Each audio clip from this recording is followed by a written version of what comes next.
தெனாலிராமன் கதைகள். தெனாலி ராமனும் திருடர்களும். விஜயநகர அரசர் கிருஷ்ணதேவராயர் ஆட்சி செய்த காலத்தில் மக்களும் அமைதியாகவும் சந்தோஷமாகவும் வாழ்ந்தனர்.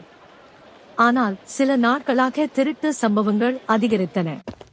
இரவில் வீடுகளில் தங்கம், வெள்ளி, பணம், ஆபரணங்கள் அனைத்தும் திருடப்பட்டன.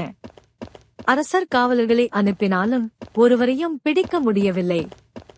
மக்கள் பயந்தனர். ஒரு நாள் அரசர் தனது அமைச்சர்களை அழைத்தார். இந்த கள்வர்களை பிடிக்க ஏதாவது வழி இருக்கிறதா என்று கேட்டார். அனைவரும் தலை குனிந்து நின்றனர். யாருக்கும் தீர்வு கிடைக்கவில்லை. அந்த நேரத்தில் தெனாலி ராமன் எழுந்து, மன்னா, கவலைப்பட வேண்டாம், நான் இந்த கள்வர்களை பிடித்து விடுவேன் என்று கூறினார்.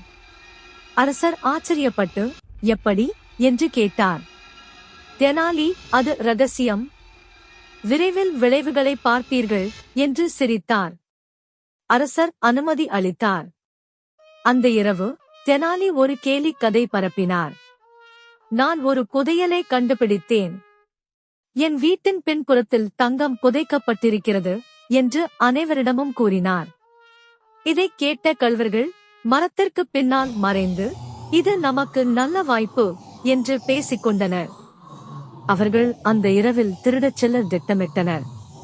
அந்த இரவு கள்வர்கள் தெனாலியின் வீட்டுக்கு வந்தனர். அவர்கள் மண்ணை தோண்டத் தொடங்கினர். 1 மணி நேரமாக தோண்டினார்கள்.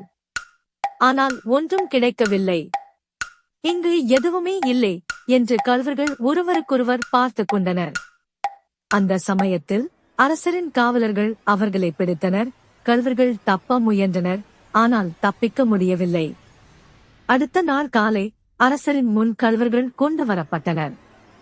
அரசர் கோபமாக, நீங்கள் இனியும் திருட நினைக்கிறீர்களா என்று கேட்டார். கள்வர்கள், மன்னிக்கவும் அரசே, இனி திருட மாட்டோம் என்று மன்னிப்பு கேட்டனர்.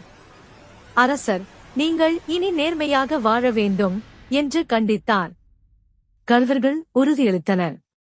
அரசர் தெனாலிராமனின் புத்திசாலித்தனத்தை பாராட்டினார்.